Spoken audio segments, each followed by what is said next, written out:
Legends say when two players who have ones in their names instead of I's go head-to-head, the loser must stop using the one and start using an I, and this is one of those matches, gentlemen. ZSX and 40, welcome back to the Quake World Championship. That's actually a fact, because my old nickname used to be Acid, AC1D. Yeah, I got smashed and ended up with this piece of trash of a name, so I don't know how that goes. That explains the Frag movies that I've seen of that name, but that's fine. Yeah, all true, all very true. Spinning facts here from the desk. Welcome back, gentlemen. It is very lively here at Quakecon 2023 on day 2. We've entered into the round of 16, and all jokes aside, we do have a great matchup coming up next. It is the reigning champion Kilson taking on Sparty, who, you know, yesterday I think looked really phenomenal, like how he was playing, his comfort level, his sort of even chillness. It's not necessarily something you often see out of Sparty. I think that's right, and I don't know like what's going on with the Swedes this event, but they've kind of reversed their positioning. And like we just watched Tox, he's playing slow, he's playing patient, he's playing smart, and like, who is this guy? And that was kind of Sparty as well. But as you said, as kind of well-rounded as he's been playing, he's missing the X factor that makes him special as well. And we haven't seen that mechanical prowess coming out yet. Maybe with that focus, look at that, very Star Wars-esque side profile. It's like maybe a rap battle or a Quake match? I don't know. He's about to spit some bars, I think. He's about to spit some bars. But speaking of bars, maybe that's why he's so calm, because he's like, you know, worst case scenario, I'll just end up at the bar anyway. So it's always a party with Sparty. It's always a party. And of course, Kilson, right? He did very well throughout the regular season. You know, it doesn't matter here because it all comes down to what happens this weekend. He's trying to capture a second championship in a row. Definitely is looking in the shape to do so, but has a huge, huge, huge pool of great players to go up against to try to make it through there. Now, I mean, thoughts? If Flea was up here, he'd be like, well, these guys have played third. That's not how Flea actually sounds. I was going to say, how dare you? I'm sorry. It's, yeah, so what do you think? I mean, that's what I think. Right. A lot of red. A sea of red. A lot of red. I mean, like everyone, now we've got the big boys coming to play. It's day 2, top 8 are rocking on in here. So we all just want to see how they're performing. A lot of these guys have been hidden away in their practice. But, you know, speaking to virtually everyone, if you're going to say who's going to win Quakecon, a lot of people are obviously looking at this guy. And there's a good reason for that. As you said, the former champion, he's coming in looking strong. And just as a player, I think as a play style, he has one of the least high-risk playstyles, but the most effective. And that's what makes him so proficient and why he's consistently placing at the top of the leaderboards, because he just understands the game intuitively, how to dominate, as well as having that mechanical underpinning to support that as well. And he's just scary, man. Well, let's see what the scary man had to say. Prior to starting QuakeCon 2023, we sat down with Kilson. Let's see what he has to say. My nickname is Kilson, and I'm playing for the organization BIG. Together we're trying to conquer the Quake world. My favorite champion is Nyx. The different kind of moves and aggressiveness you can pull off with her, while also being very, very strong with the defensive if you play the champion the right way. My favorite weapon is the ray gun, and yeah, I just like the point and click and things happening immediately.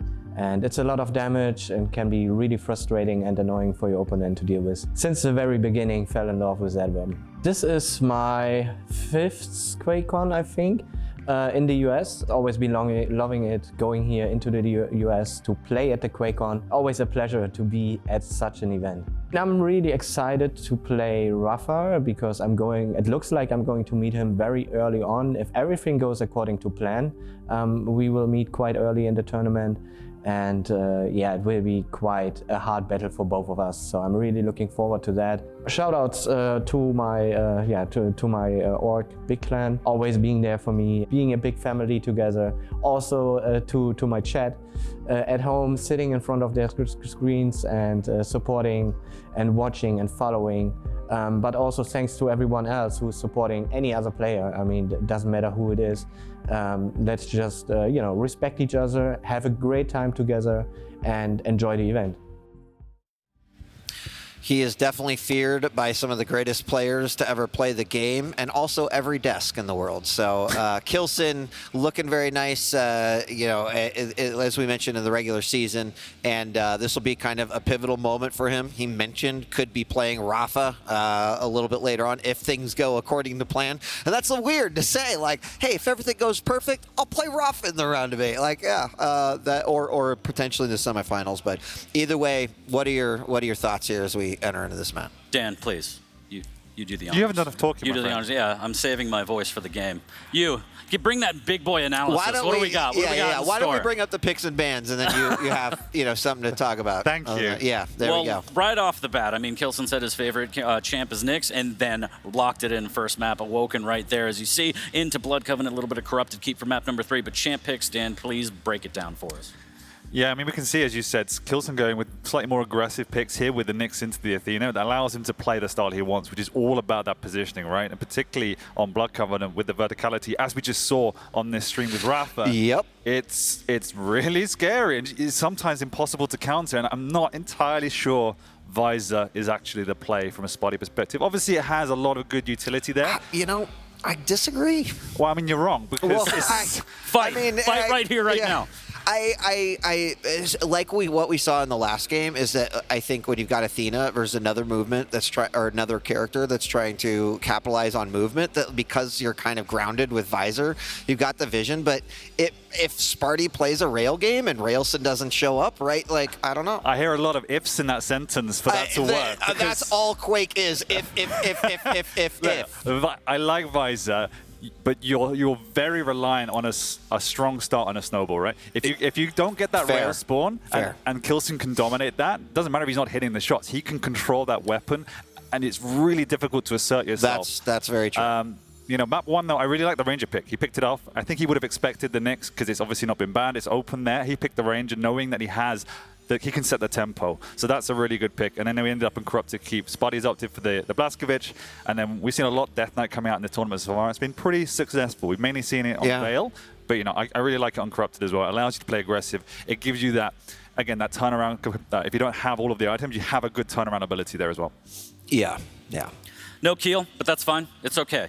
I'll survive. But yeah, bursty champions for map number 3 for both players. A little bit more denial from Kilson, and just in case he falls out of control, we've seen players use the flame strike to kind of control territory more than items. And Sparty with the BJ, I like that. I think you were saying that he can probably cosplay BJ pretty easily. Yeah, look at that jawline. It matches up, man. Sparty's looking good. I do think if we think about predictions here, like Kilson, reigning champ. Kilson had a great season. Like Sparty came back in. He came in through the qualifiers, but has been looking pretty good. Is he looking so good that he can take out Kilson here in the round of 16? I think that's a tough battle. No, I completely agree. And this, in some ways, this is more to see how well is Kilson coming, building his way into his tournament, right? And we've seen it with a few players. They've got off to slower starts. Wenger struggling against Kels. Kels played very well, but even Zenek got off to a poorer start against Saigib. These players weren't playing yesterday. They're coming into this fresh. They don't have that same momentum. They didn't play at all. Yeah, exactly. Some of them didn't. None. They weren't even sitting down on their computer and playing scrims or anything. I saw Razor playing Doom, and that was it. He didn't play any Quake. You said you wouldn't snitch, all right? There we go. But, I mean, there is a little bit of a question mark there. No matter how experienced you are the nerves? Is this arena going to get to you, right? Kilson, I don't expect it, but that's something Sparty's got in this corner. He's already experienced the atmosphere that is Quakecon 23. Yep. I don't know. Maybe the chillax Sparty will. I can keep digging for storylines, but I don't know. I don't see it. Sparty's focused, and I hope he can put in a strong performance. But the cards are stacked against him. They are. I mean, they know each other very well too. They're sparring partners. They duel online all the time. They probably practice here on LAN together too. So this is an intimate matchup of just not only champs, but just knowing how the play style is going to come out from your opponent. So that's going to play into this. There's going to be a lot of layers here. But yeah, maybe it comes down to who's more chill. I mean, Sparty's pretty chill. Chilson. Chilson versus Chilson. That's not an accurate nickname at all. But, that's true. Those desks are made of titanium, I hope. We'll see. That's where our food budget went. But anyway, I think we forget how experienced Sparty is as well, right? That's right, yeah. He's been here. He's done that as well. Yes, he did make it to the QPL this year, but there's a reason why a lot of these pros love to play with Sparty, because he has a well-rounded game. He plays extremely well. And on his day, he can push all of these players to the limit. It's just, he's getting to that point where those days don't come around enough. I'm hoping it is one of those days where it is. Sparty turns up, he does connect, and if he plays as stable as we saw yesterday too, that's when he becomes a threat. Yeah, I mean, making it through groups and then making it through round of 16, already pretty phenomenal accomplishment. Right. He could be like, hey, I'm cool. Everything that happens here is just cherry on top of the whole tournament. And obviously, you lose, you're okay. You still go down to the lower bracket. That's when it gets a little dicey and your tournament life is on the line. Exactly. But getting ready to start this first game, gentlemen, on Awoken. Going to be the Knicks versus the Strug. Yeah, no? Ranger. Sparty trolling you, that's totally fine. As he's taking his sweet time in the lobby, and that's fine. We want them to be prepared and ready. But yeah, it should be a good one. I mean, in terms of the Knicks versus Ranger matchup, kind of ZSX, you already talked about that, and we've already seen some of that matchup, but I think I tend to lean more towards the Ranger. Kilson is absolutely killer on Knicks, but I just like the Dire Orb and the escape possibilities that you have and the potential for the burst damage up close. Again, you get the Ghost Walk out, Knicks is a sitting duck. It's a matter of playing super defensive and just invisible off the map and hiding as best you can. So we'll see. It really, I mean, both players very, very much into the rail. As you said, Kilson said in his interview, Railson might come out. Cut the map in half and just kind of control territory, open up the game with the rail, and we'll see if he can kind of dictate the pace of the map. Yeah, if you can dishevel a Nyx, if you can get her off her perch as you will, and she has to play that defensive playstyle, doesn't matter as good as Kilson is, he will have to retreat, he'll have to play slow, and that plays into the way Sparty might be able to use the Ranger, as you said, with that burst potential. The Ghost walks down, you can close the gap, you can get in the face, and you can take a fight you want to take. So there is a little bit of a, an uncertain quality there if Sparty can get to that point. All right, well, we're about ready to hop into our first game of the third series of the day. We're going to be here on Awoken, so gentlemen, I'm gonna leave you up here, but behave yourselves, okay? I was gonna say, you were gonna say something about capable hands, but then you're like, all right, just don't mess this up too bad. We thank you very much, appreciate it. A little bit of beacon muscles coming your way, and we are going to be live. Map number 1 right now between Kilson and Sparty is underway, as we have the in-eyes of Kilson right now. He's gonna grab the LG, a little bit of armor shard after the mega pickup. Yep, until you get that full weaponry, the rocket, the rail, he'll have to play slow. Sparty got those spawns, so is in a little bit of position of luxury at the moment to try and control that mid ground. Got himself an LG as well. Kilson would have heard that, utilizes that information to pick up the weapon he needs. So maybe I would have preferred Sparty to put a little bit more emphasis on defending it. It's obviously very difficult on Awoken, but it is possible. And as one would expect in this time of the tournament now, knockout stages, KG start trading items, but as I say, that Sparty trying to delay this mega, and Kilson spots it out, double rail to off the bat. And you ask the question, is Ro16 going to turn up? That's the start you would want to see. Oh, what a huge rocket. Almost follows up with the Ghost Walk, right in the nicks of time to avoid that rocket damage, but Sparty uses the Dire Orb to get out of there, does not want to be stuck. And so both abilities down for both players. Now it's just a matter of Kilson. Does he want to get some damage? He's going to take a little peek. Looks like disengage a little bit early, wants to grab this mega heavy. Goes to Sparty, almost connects with that rail. And considering all the good work that Kilson had done to catch Sparty off guard, to forfeit the heavy just again shows that level of respect he's playing at. Definitely in practice, one would expect him to push that. Not now. He's going to feel his way into this. He's going to make sure he gets this position. We know how much he just loves to prowl on that high ground, the mid ground. That's what he puts a lot of his time and effort into securing before he makes his move. So a lot of respect coming out from both of these players at the moment. Sparty already early game tried to set those items off kilter. Oh, man. Kilson's having none of it. He just wants to control this mid ground. Just missing out on that. I love the Dire Orb play from Sparty, but now he doesn't have a Dire Orb to escape. No. He has to rocket jump here. Kilson with the rail. He will miss a little bit of Tri-Bolt reply from Sparty. He's still stuck in the corner. He's got 30 seconds until the Dire Orb comes out. Now he's just hugging the pillars, trying to make his escape. Kilson knows, and now here comes the aggressive Ghost Walk play to cut off. I was about to say he might be using it, but decides to wait for that item. And now we have a big split forward between these two major items. And this is the time Kilson begin to secure that momentum. Sparty's still fighting it. The orb is not up. This is do or die for Sparty. He's taken the high ground to try and get away, but he just cannot take any of this relenting pressure from Kilson with the Tri-Bolt. Constant peppering of Sparty. He's had absolutely no return at the moment. So whilst the Ghost Walk isn't up, Kilson is feeling healthy enough to keep contesting. One rail comes out, and that will be enough for now.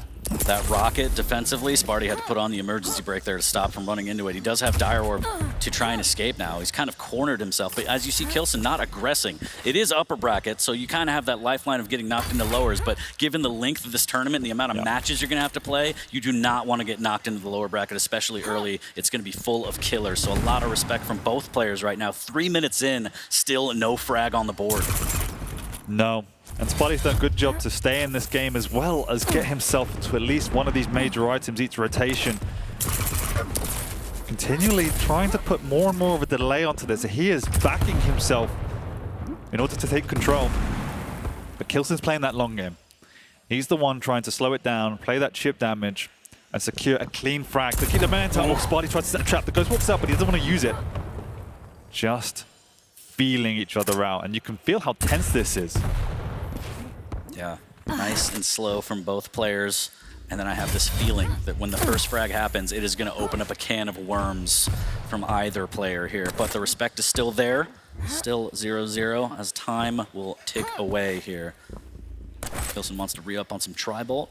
Getting some good damage with that. Nice little wall jump to avoid the preemptive rockets from Sparty as he's trying to control the T-Con. Next item is going to be the heavy. 10 seconds. Kilson with good positioning here. Trying to deal some damage from below. Does have the Ghost Walk in case things go horribly wrong. Sparty's going to drop down to try and get some damage. Tri-Bolt reply from Kilson is going to be just a little bit better here. Just missing out with that rail. Sparty does claim the Mega, so again, pretty dead even between items, and again, the Ghost Walk forced out, does not want to take any damage and give Sparty an opening. And the reposition from Sparty is smart as well, as you say. He's setting these traps around the corners. If you catch Nyx out there, it can be over in an instant, particularly with that Dire Orb, right? You can catch the Nyx, rock it into Dire Orb. Sometimes you can blow her up before that Ghost Walk even responds. But another cycle of items, and Kilson sitting very stillson here at the railgun, trying to predict where his opponent's going to be before he makes his attack and maybe attacks the item first. Should have heard that pickup now. 2 seconds till the Ghost Walk as well. Yeah, 4 items across the board each. Lights, heavies, megas, and about 1,000 damage combined between the two. So one of the slowest games we've seen for quite a while. And to your point, it might be down to the fact that they are practice partners with another trap coming up from Sparty. Long time before the Mega, he's have to get it out. He does have the orb. Oh! The Ghost Walk from behind! He's caught, but Kilson damaging himself as well. Has nothing to work with. Big rail out from Sparty, but that rocket will buy him a little bit more time and a Mega. Now he has time to get across towards this heavy as well. And Sparty's in the vicinity, but he can't stick around. Whoa. Just missing out on that rail, a little bit too preemptive from Kilson, but he has gotten map control. Dire Orb still in possession for Sparty, which is going to be a lifeline here as Kilson is so stacked to the teeth. The only thing the jump pad might play a little bit into it, a little bit of rocket damage, but Kilson's going to be okay with that. If anything, he could deny the upper light armor and the T-Con. He has Sparty kind of trapped. Luckily, that rocket will send him packing through the LG room. Yeah, I'm not sure what the plan was there from Sparty. Potentially trying to set a trap because you just have that Dire Orb up, but spotted out. And really fortunate that Sparty's not been giving up a frag at this point in the game. And at a certain point, it feels now we're moving into that territory, obviously where there's still 4 minutes left, but considering how cagey it's been, it really might be a situation where next frag wins. And both these players knows it, and Kilson wants to take control. Ghost walks through, but Sparty's already in that Banara area, and Kilson has to second guess what his plan is. He wanted to try and sneak back, but he picked up the Tri-Bolt. So like, all right, I can't really sneak around anymore, and Sparty's doing a great job of just evading right now. No Dire Orb, no Ghost Walk. But the big thing for me, the worrying thing for me now is that momentum, that control is completely out of the hands of Sparty, and this is what Kilson does best. He begins to strangle you out of the map. He chips away with more damage than you can hope with, and Sparty is living on a prayer at the moment. Wow. Rail comes through, and it feels like a matter of time until Kilson blows this one open. He can't connect despite the positioning, and there it is. That one looked easy. Just a little bit of desperation from Sparty trying to deny that light armor, get some stack, and Kilson was just lying in wait. And now, like we said, that can of worms is open. Jumps over, wants to get position on this heavy. Sparty trying to get some damage. Does hit a great air rocket, but after the heavy pickup, it's not that big of a deal. And Kilson can cycle back. Mega's not going to be up for 17 seconds. A vertical rail from up above here, making sure that Sparty's stack is low. Dire Orb and Ghost Walk in play here. Shotgun out just in case. Kilson again, patrolling middle of the map, cutting the map in half, playing off the sound. Rails exchange, but nothing will land. And there's one going in for another one. Good defensive play from Sparty to make sure Kilson doesn't pounce on that. But again, item control firmly in Kilson's grasp, and he has the 1 frag lead, Dan. And it is that out of control, that positioning and that pressure that still remains a concern for me. You know, Kilson's got this on lockdown. He understands what Sparty's trying to do.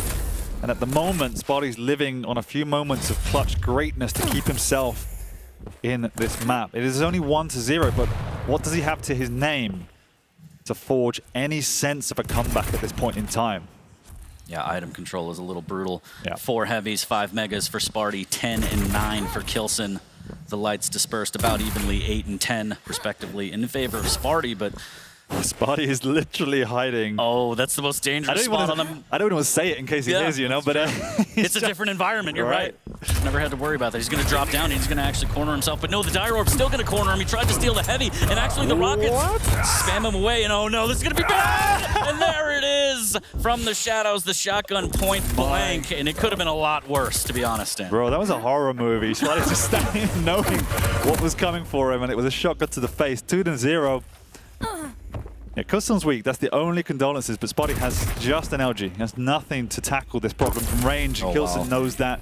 He's able to park away at his opponent and just keep him at arm's length. And this is what you want to do as a Nix at the end of the day. You don't want to engage in this close range, you know, messy fights. You just want to keep it contained, structured, pretty. And Kilson's done a good job to make sure he has reined in that chaos.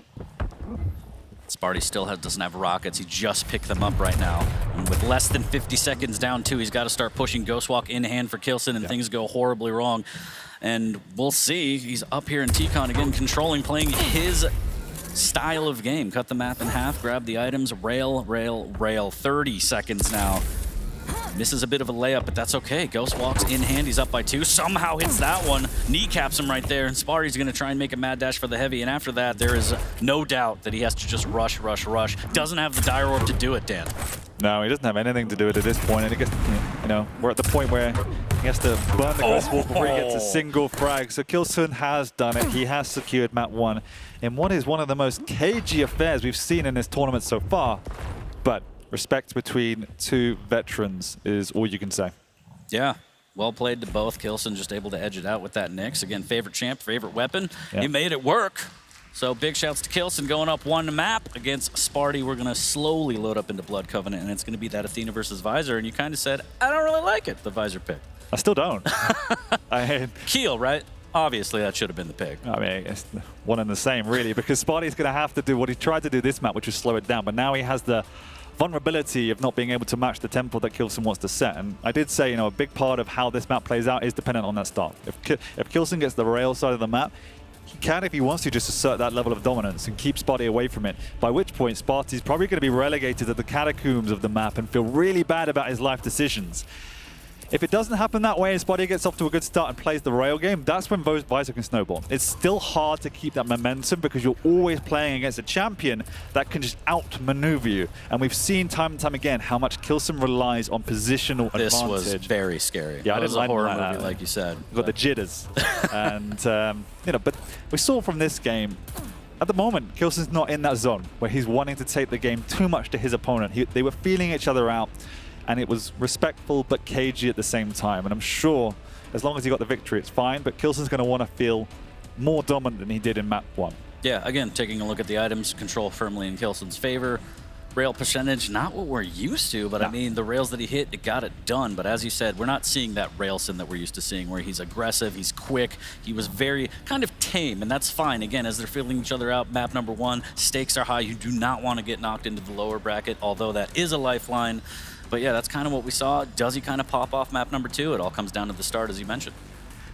But a big part of it was, you know, Sparty just could not find a way to damage his opponent. We talked about Kilson's average rail percentage, but Sparty had virtually 0 damage on any weapon. Yeah, that's fair. And so that's one of the challenges for Sparty is it's all well and good keeping yourself into the game, but at a point you have to take a risk. You have to make a move. And the risk we saw Sparty trying to take were more risk on how do I stay alive. Like the first frag Kilson got, it was that rocket jump across to try and steal away some resources to keep Kilson's momentum at bay.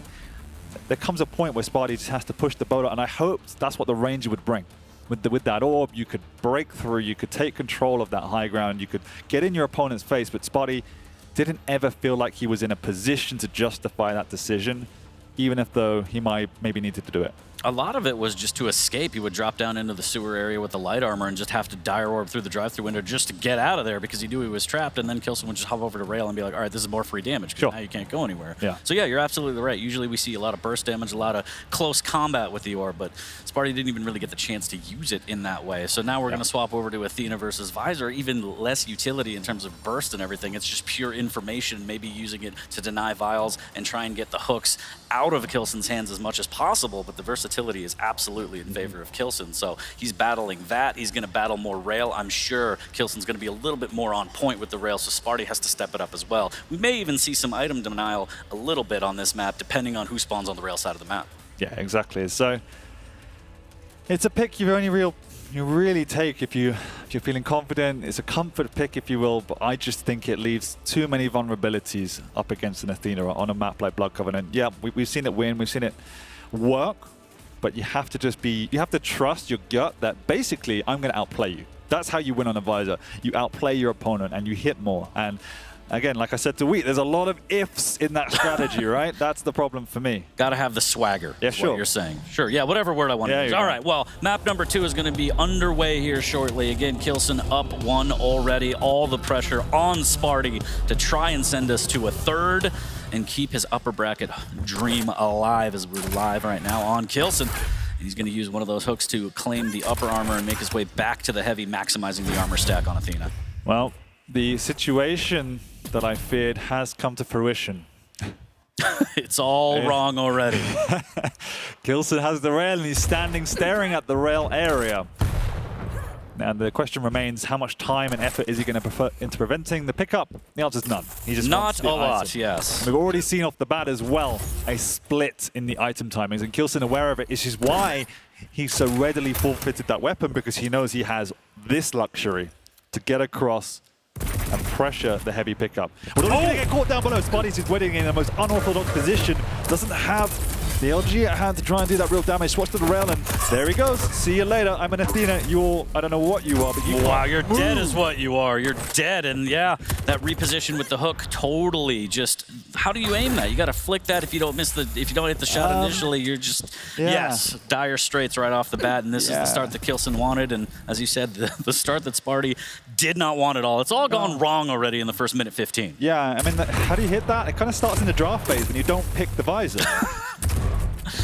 Well, Kilson being a bully, making sure this heavy goes in his favor. Sparty needs to be careful. He can't land the shots that he wants to. Just a little bit of chip damage, but he's going to get those cheeks parted on the way out with the rail here as Kilson uses that hook for momentum to get back to the Mega and keep this rotation on the items. But he's just so fast, he can even patrol further out and try and catch Sparty off guard. Almost finds it, he does! Threads the needle with the drive-by, and he's denying items. This is the Kilson we wanted to see. He's already popping off. Which champion has piercing sight again? I forgot, because we could see him. I was on Sparty's POV watching him sneak around the courtyard. He still got spotted, and this is brutal. Sparty has one major item to his name, and it's really hard. Hasn't got the rail now. No. And he's caught out in the open once again. He has an LG and it's just going to be tickling from down below. Kilson could just wait, bide his time, pick up the item and just play around the map. Oh no, oh no. Yep, Sparty takes out Sparty. Yep, this is about as bad of a start as you can have on this map. So can Sparty slow it down and turn it around? And I'm gonna guess not, because now he's backed up with nowhere to go.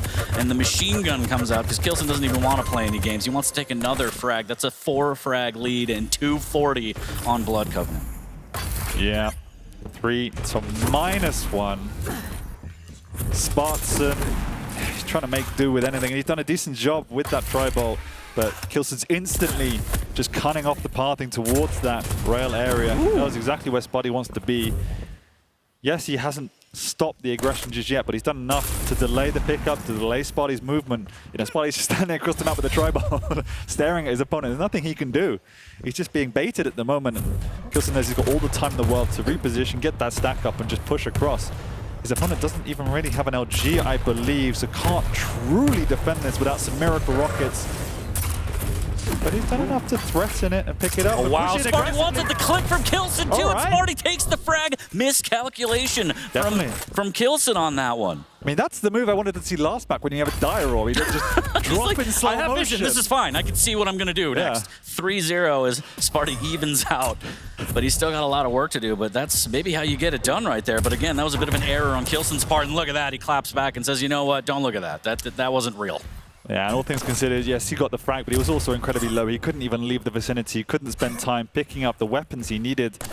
And so, you know, it's just delaying the inevitable. 4-0, What 4 a minutes rail. in. Lovely rail coming out from Kilson.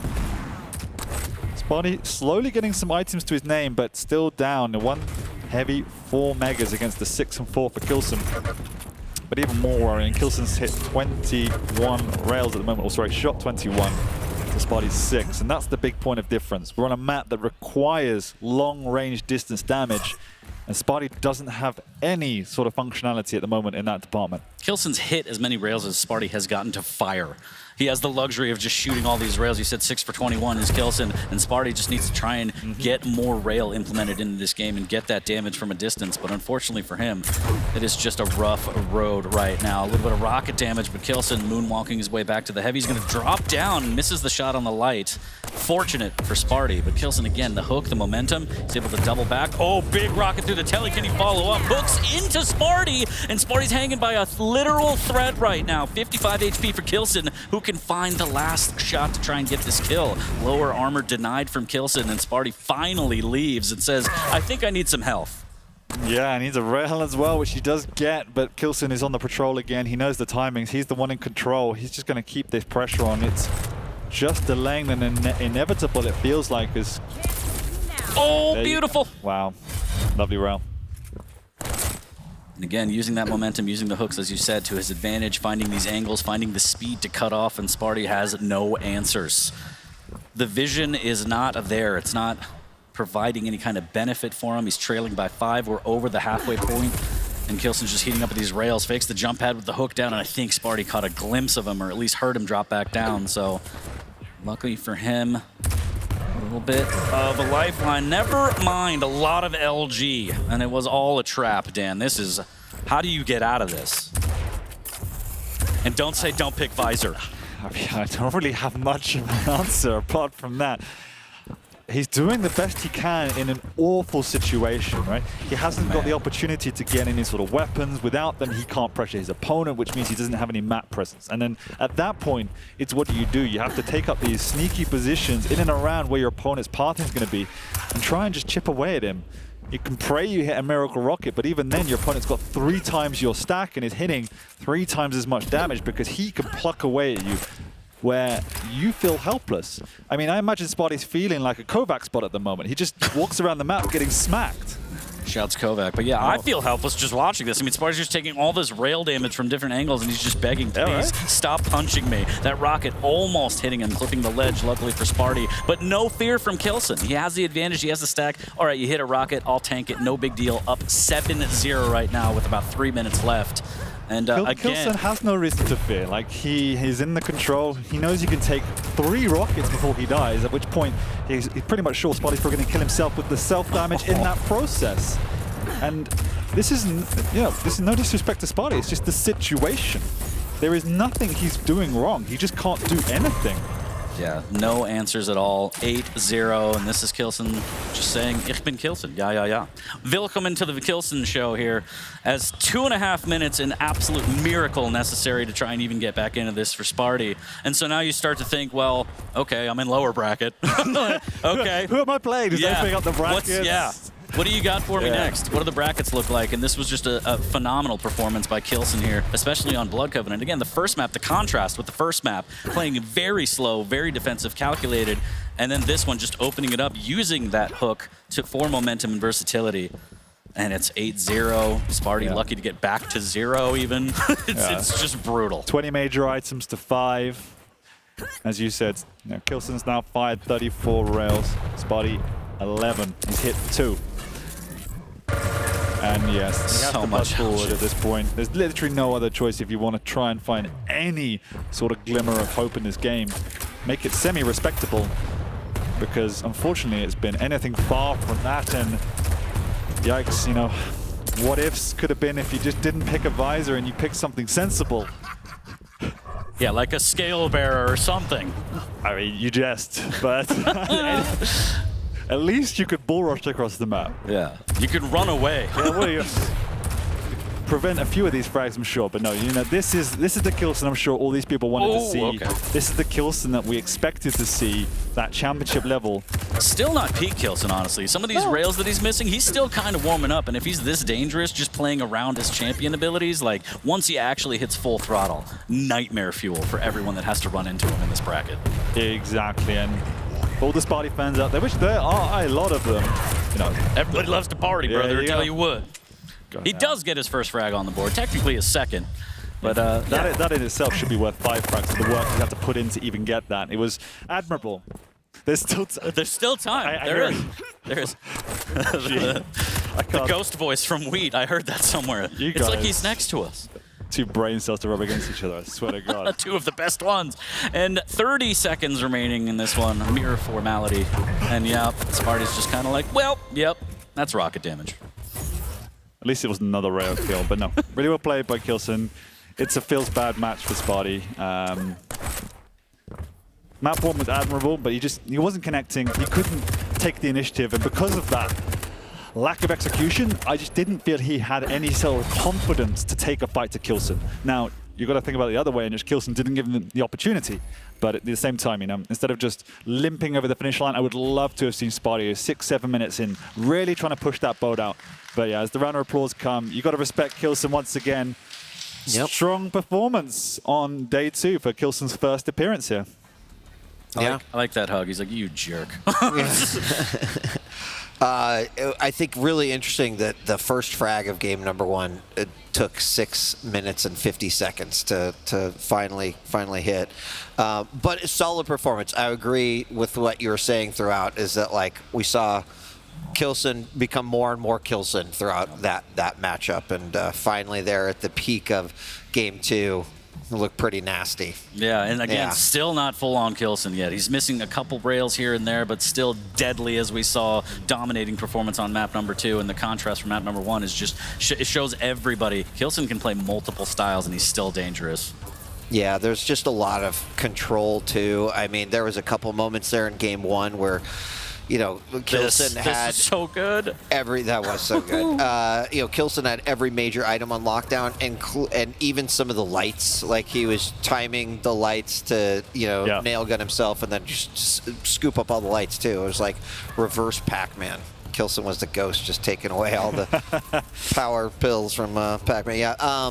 So yeah, Kilson. I mean, not surprising. In fact, all 3 matchups we've seen the higher seed kind of convincingly take those matchups with Wenger and then Rafa. Now Kilson. Razy is going to be up next, but I think Kilson and Rafa and Wenger all looking like they are in peak champion form. And that's the really scary thing. Just watching backstage, seeing all players now, I couldn't pick a bunch from between them, you know, who's actually looking sharper. And these goes against players that we've seen really solid performances from yesterday, and they just pushed them away, squashed them like bugs. Yeah, it goes to show when you are playing at that championship level just how far from the pack you actually can be, and that's what we kind of expected to see during that round of 16. And as we get even further, I think what it means is that we're going to have some explosive mashups happening in the round of 8 and the semifinals, etc. And then also it's going to be a hard-fought battle just in the lower bracket, right? Just to stay alive. Absolutely. You want to stay out of the lower bracket. We've talked to Razy a bunch of times about how, second place is fantastic, but going through the lower bracket makes everything so much harder. That's why every win matters. You do have the lifeline of the lower bracket, but stay out of there at all costs. Yep. Well, congratulations to Kilson. We're going to have our 4th round of 16 match coming up here. It's going to be Razy taking on Effortless here next. So stick around. We got more action coming at you live from the Quake World Championship here at Quakecon 2023. Don't go away. We'll be right back.